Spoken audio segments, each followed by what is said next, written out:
think my next one is going to be Empire of Light. And this is kind of a romantic drama in a way. So just the official synopsis: a romance develops in a beautiful old cinema on the south coast of England in the 1980s. This is directed by Sam Mendez. He did Skyfall and Spectre. He did Skyfall too. Yeah, 1917. I like that a lot. That was his last film before this. Jarhead, Road to Perdition.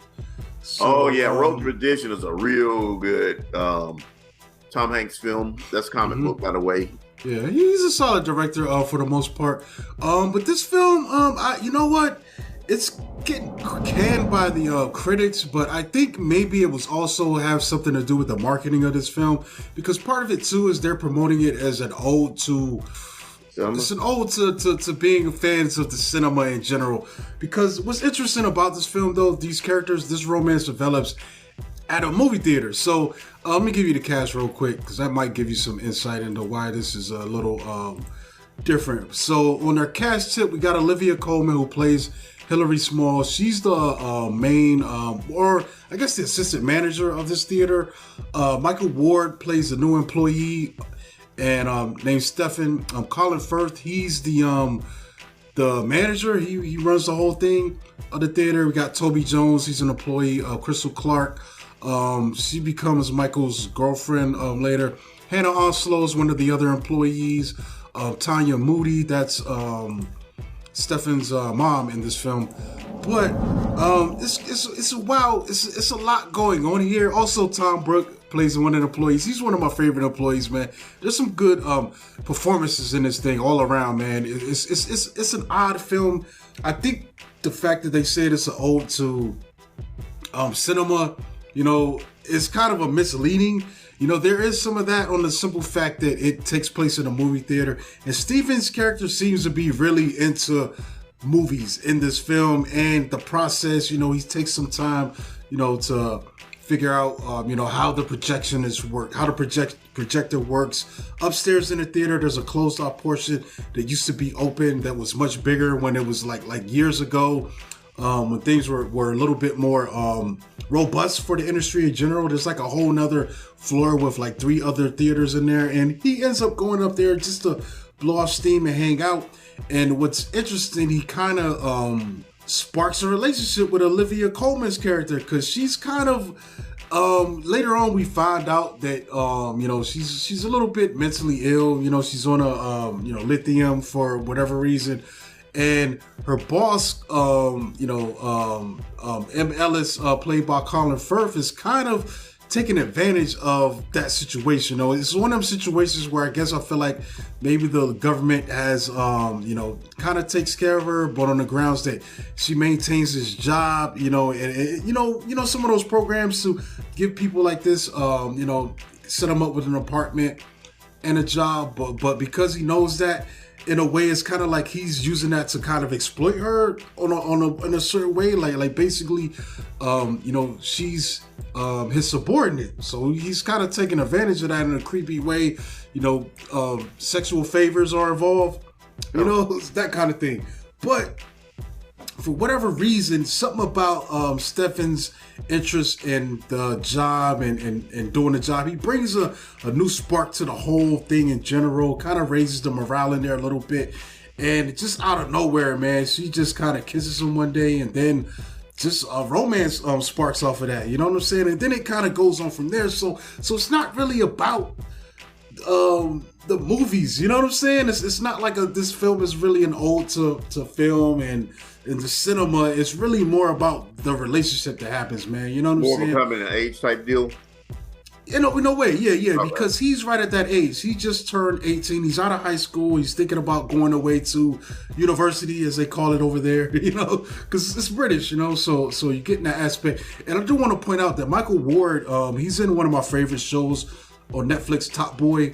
Okay. So it's kind of crazy. He's a good actor, man, so it's kind of even weird to see him in this role, but he pulls it off, man. You know what I'm saying? Because that show is kind of like a a British version of The Wire, and then to come into this where it's like he's acting, man. He's on his way, man. I think he's gonna have a good career in front of him. And then to balance it with Olivia Colman, it's something on paper you wouldn't imagine these two people getting together for any reason. But this film makes it seem like it's something that just it feels like natural just because of the circumstances that these characters are involved in. Because she's old enough to be his mom, and they're getting together romantically. But for the most part, I thought it was pretty well acted and stuff like that.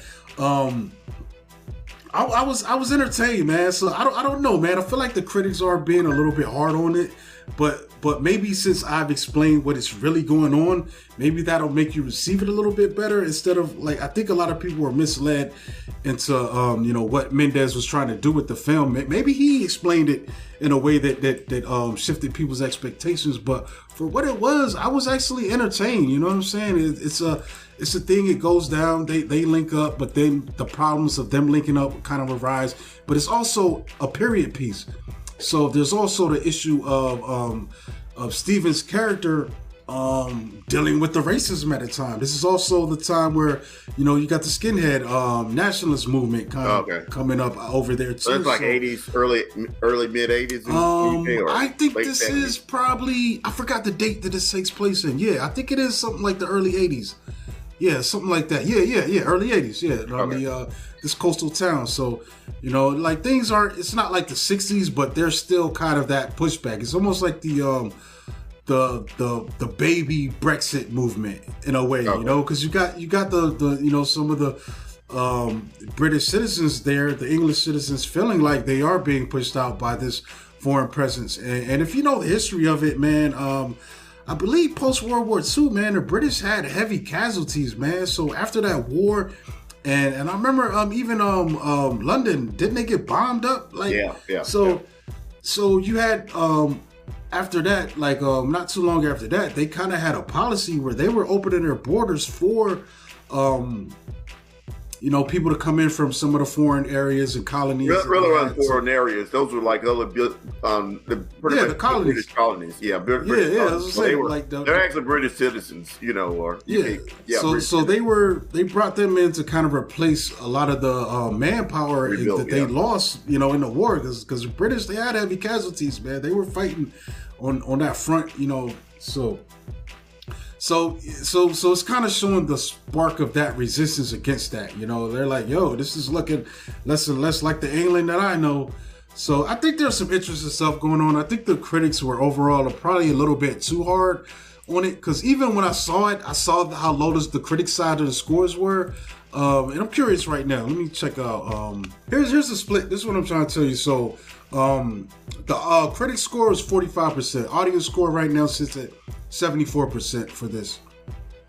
So I think it's worth watching, man, because Olivia Colman is great, man. She's always turns in a great performance, but I generally did enjoy everyone involved in this, So